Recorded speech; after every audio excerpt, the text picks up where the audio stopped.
Hello friends, आज के आमी ढेकी शाक एक रेसिपि बानाबो। जे ढेकी शाक आगे धुए धुए रेखेছি আর এই যে আলু ভাজা করে এর মধ্যে দেব। আর এটা হচ্ছে সরষে বাটা, লঙ্কা, পেঁয়াজ কুচি, পাঁচ ফোড়ন।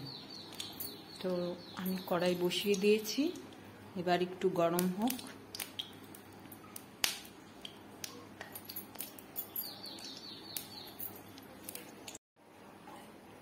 তেল গরম হয়ে গেছে, এখন আমি দুটো শুকনো লঙ্কা দিয়ে দেব। গরম হয়ে গেছে, আমি দুটো শুকনো লঙ্কা দিয়ে দিলাম। শুকনো লঙ্কা দিয়ে দিলাম, এই যে অল্প পাঁচ ফোড়ন দিয়ে দিলাম। অনেকে কালো জিরা দেয়, আমি হচ্ছে শুকনো লঙ্কা দিয়েছি। তারপরে এই যে পেঁয়াজ দিয়ে দিলাম।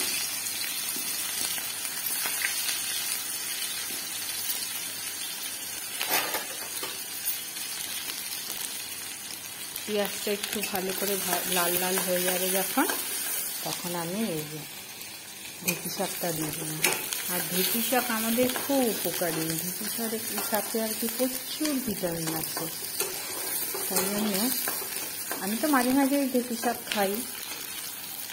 আর ঢেঁকি শাকে তো কোনো সার ফার দেওয়া হয় না, কিছু না, আপনার সেই এটা উঠে। এই যে আমি তিনটে কাঁচা লঙ্কা দিয়ে দিলাম।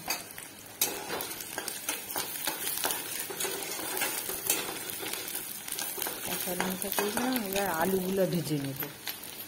ছোটো মাছ দিয়েও খুব ভালো লাগে। আলু দিয়ে দিলাম।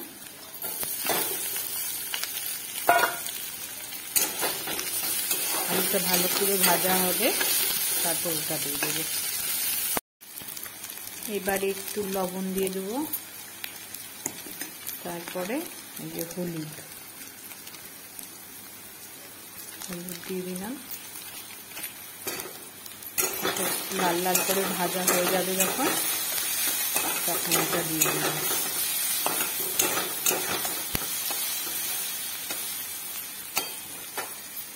এবারে ঢেঁকি শাকটা দিয়ে দিলাম।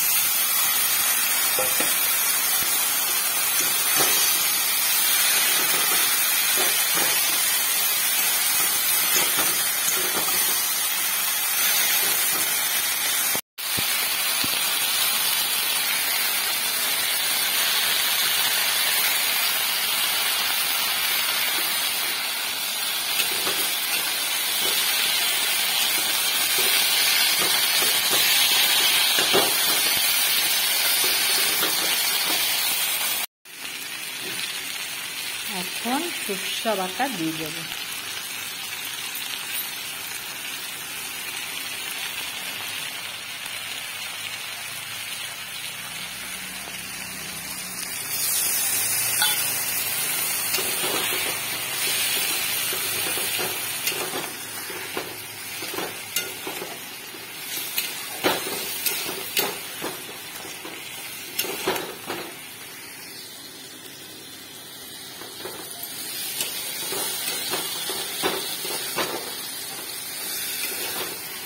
সরষে বাটা দিয়ে ঢেঁকি শাক খেতে খুব ভালো লাগে। তার মধ্যে ছোট ছোট মাছ হয়, আরও ভালো লাগে। তাহলে আমার রেসিপিটা কেমন লাগলো জানিও।